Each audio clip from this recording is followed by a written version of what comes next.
ನಮಸ್ಕಾರ. GTV news ಕನ್ನಡಕ್ಕೆ ಸ್ವಾಗತ. ನಾನು ನಿಮ್ಮ ವೆಂಕಟೇಶ್.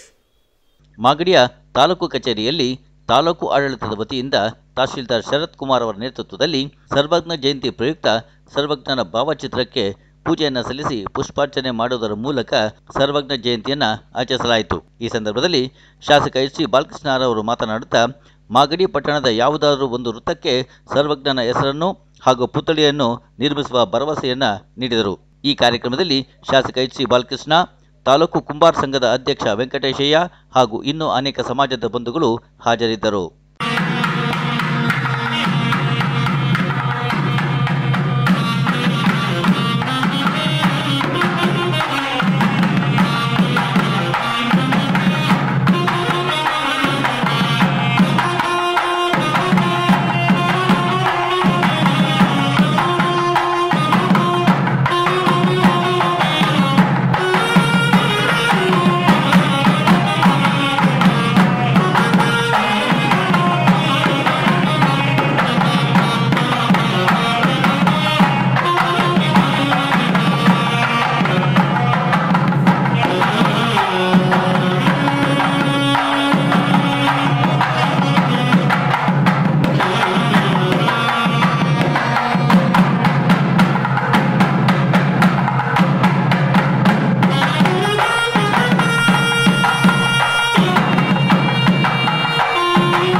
ಕುಂಬಾರ ಸಂಘದ ವತಿಯಿಂದ ತಾಲೂಕು ಆಡಳಿತ ವತಿಯಿಂದ, ಕುಂಬಾರ ಸಂಘದ ವತಿಯಿಂದ ಅಲ್ಲ, ಇದು ತಾಲೂಕು ಆಡಳಿತ ವತಿಯಿಂದ ಇವತ್ತು ಸರ್ವಜ್ಞ ಜಯಂತಿಯನ್ನು ಆಚರಣೆಯನ್ನು ಮಾಡ್ತಾ ಇದ್ದೇವೆ.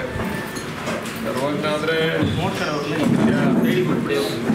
ನಿಮಗೆ ಪರಿಚಯ ಮಾಡ್ತಕ್ಕಂಥ ಅವಶ್ಯಕತೆ ಇಲ್ಲ. ತ್ರಿಪದಿಗಳ ಬ್ರಹ್ಮ, ಸರ್ವಜ್ಞಗೆ ಸಾಟಿ ಇಲ್ಲ ಅಂತ ಹೇಳ್ತಾರೆ. ಯಾವುದೇ ವಿಚಾರದಲ್ಲಿ ಕೂಡ ಸಾಟಿ ಇಲ್ಲ ಅಂತ ಹೇಳ್ತಾರೆ. ಇವತ್ತು ಆ ಸರ್ವಜ್ಞನ ಜಯಂತಿಯನ್ನು ಮಾಡ್ತಾ ಇದ್ದೇವೆ. ವಿಶೇಷವಾಗಿ ಇದಕ್ಕೆ ಜಾತಿ ಬಣ್ಣ ಲೇಪ ಕಟ್ಟೋದು ಬೇಡ. ಇದು ಜಾತ್ಯತೀತವಾಗಿ ಸರ್ವಜ್ಞ ಜಾತಿ ಮೀರಿ ಬೆಳೆದಂಥವ್ರು, ಜಾತಿ ಮೀರಿ ವಿಚಾರಗಳನ್ನು ಜನಗಳಿಗೆ ಮುಟ್ಟಿಸ್ತಂಥವ್ರು. ಅವ್ರನ್ನ ನಾವು ನೆನೆಸ್ಕೊಳ್ತಕ್ಕಂಥದ್ದು, ವರ್ಷಕ್ಕೊಂದು ಬಾರಿ ನೆನೆಸ್ಕೊಳ್ತಕ್ಕಂಥದ್ದು ನಮ್ಮ ಆದ್ಯ ಕರ್ತವ್ಯ. ಬಟ್ ಅವರ ಹೆಸರು ಚಿರಸ್ಥಾಯಿಯಾಗಿ ಸೂರ್ಯ ಚಂದ್ರ ಇರೋವರೆಗೂ ಕೂಡ ಯಾರು ಏನು ಪ್ರಚಾರ ಮಾಡಬೇಕಾಗಿಲ್ಲ, ಸರ್ವಜ್ಞರ ಹೆಸರು ಇದ್ದೇ ಇರ್ತದೆ. ಆದರೆ ನಮ್ಮ ತಾಲೂಕಿನಲ್ಲಿ ಅವ್ರಿಗೆ ಗೌರವ ಸಿಗ್ತಕ್ಕಂಥ ರೀತಿಯಲ್ಲಿ ನಾವು ನಡ್ಕೋಬೇಕು ಅಂತಕ್ಕಂಥ ವಿಚಾರ. ಇದರಂತೆ ಇವತ್ತು ಒಂದು ಸರ್ಕಲ್ಗೆ ಸರ್ವಜ್ಞನ ಹೆಸರನ್ನ ಇಡಬೇಕು, ಮತ್ತು ಸಾಧ್ಯವಾದರೆ ಒಂದು ಪುತ್ಥಳಿಯನ್ನು ಕೂಡ ಸ್ಥಾಪನೆ ಮಾಡಬೇಕು.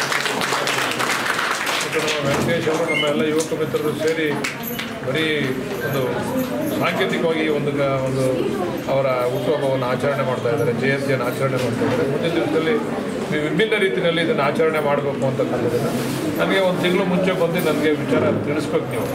ಆವಾಗ ನಾವು ನಿಮಗೆ ಯಾವ ರೀತಿ ಮಾಡಬೇಕು ಅಂತ ಹೇಳಿ ನಿಮ್ಮ ಜೊತೆ ಸೇರಿ ನಾವು ಕೂಡ ಕಾರ್ಯಕ್ರಮದಲ್ಲಿ ಭಾಗವಹಿಸ್ತೀವಿ. ಇವತ್ತು ನನ್ನನ್ನು ಇಲ್ಲಿಗೆ ಕರೆದು ಈ ಒಂದು ಕಾರ್ಯಕ್ರಮದ ಸರ್ವಜ್ಞ ಜಯಂತಿಯಲ್ಲಿ ಭಾಗವಹಿಸೋದಕ್ಕೆ ಒಂದು ಅವಕಾಶ ಮಾಡಿಕೊಟ್ಟಂಥ ತಾಲೂಕು ಆಡಳಿತ ಮತ್ತು ನಮ್ಮ ಕುಂಬಾರರ ಸಂಘದ ಎಲ್ಲ ಪದಾಧಿಕಾರಿಗಳು ಮತ್ತು ಎಲ್ಲರಿಗೂ ಕೂಡ ಈ ಸಂದರ್ಭದಲ್ಲಿ ವಂದಿಸಿ ನನ್ನ ಮಾತನ್ನು ಮುಗಿಸ್ತೀನಿ. ಸರ್, ತಾಲೂಕಿನಲ್ಲಿರ್ತಕ್ಕಂಥ ಎಲ್ಲ OBC ವರ್ಗಗಳ ಅಭಿವೃದ್ಧಿಗೆ ತಮ್ಮ ಕಾರ್ಯಯೋಜನೆ ಏನಿದೆ? ನೀವು ನನಗೆ ಯಾವ ರೀತಿ ಮಾರ್ಗದರ್ಶನ ಮಾಡ್ತೀರೋ ಅದರಂತೆ ನಾನು ಮಾಡ್ತೀನಿ. ನೀವೇ ಒಂಚೂರು ನೇತೃತ್ವ ತೊಗೋಬೇಕು. ನೇತೃತ್ವ ತೊಗೊಂಡು ನೀವು ಮಾರಣ್ಣವರು, ನೀವು OBC ಬಗ್ಗೆ ಒಂದು ನೇತೃತ್ವ ತೊಗೊಂಡು ನಿಮ್ಮದೊಂದು ತಂಡ ರಚನೆ ಮಾಡಿ ನನಗೆ ಮಾರ್ಗದರ್ಶನ ಮಾಡಬೇಕು. ಯಾವ ರೀತಿ ಏನು ಮಾಡಬೇಕು, ಯಾವ ರೀತಿ ಮಾಡಿದ್ರೆ ಅನುಕೂಲ ಆಗ್ತದೆ ಸಾರ್ವಜನಿಕರಿಗೆ, OBC ಕುಟುಂಬಗಳಿಗೆ ಯಾವ ರೀತಿ ಅನುಕೂಲ ಆಗ್ತದೆ ಅಂತೇಳಿ. ಇವತ್ತು ಈಗಾಗಲೇ ನಮ್ಮ ಸರ್ಕಾರ 5 ಗ್ಯಾರಂಟಿಗಳನ್ನ ಕೊಟ್ಟಿದೆ. ಅದು OBCಗೆ ಅಲ್ಲ, ಎಲ್ಲರಿಗೂ ಕೂಡ ಅನುಕೂಲ ಆಗ್ತಕ್ಕಂಥ ರೀತಿಯಲ್ಲಿ 5 ಗ್ಯಾರಂಟಿಗಳನ್ನ ಕೊಟ್ಟಿದೆ.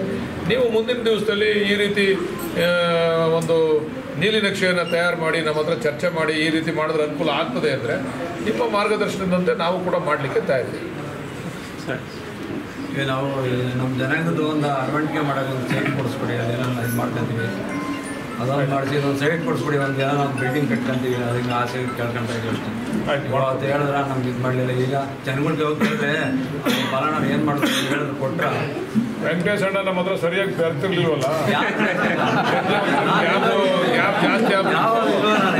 ಈಗ ವೆಂಕಟೇಶ್ ಅಣ್ಣ ಹತ್ರಕ್ಕೆ ಬಂದವ್ರು. ವೆಂಕಟೇಶ್ ಅಣ್ಣ ನೀನು ಯಾವ ಥರ ಬಂದು ಕೇಳಿದೀಯ ಹೇಳು?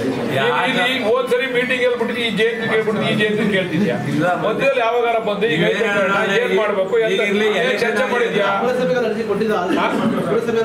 ಪುಸ್ತಕ ಕೊಟ್ಟರೆ ಕೊಟ್ಟಾರೆ, ನೀವು ಮಾಡ್ಕೊಡ್ತೀನಿ. ಸ್ವಲ್ಪ ನೀವೊಂದು ಸಮಿತಿ ಸದಸ್ಯರಿದಿರಲ್ಲ, ಬಂದು ಚರ್ಚೆ ಮಾಡಿ ಏನ್ ಮಾಡ್ಬೇಕು ಅಂತ ಹೇಳಿದ್ರೆ ನಿಮ್ಗೆ ನಾವು ಸಹಕಾರ ಕೊಡ್ಲಿಕ್ಕೆ ತಯಾರಿದ್ದೀವಿ.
ಇದು ಇವತ್ತಿನ ಮಾಗಡಿಯ ಸುದ್ದಿ ಸಮಾಚಾರ.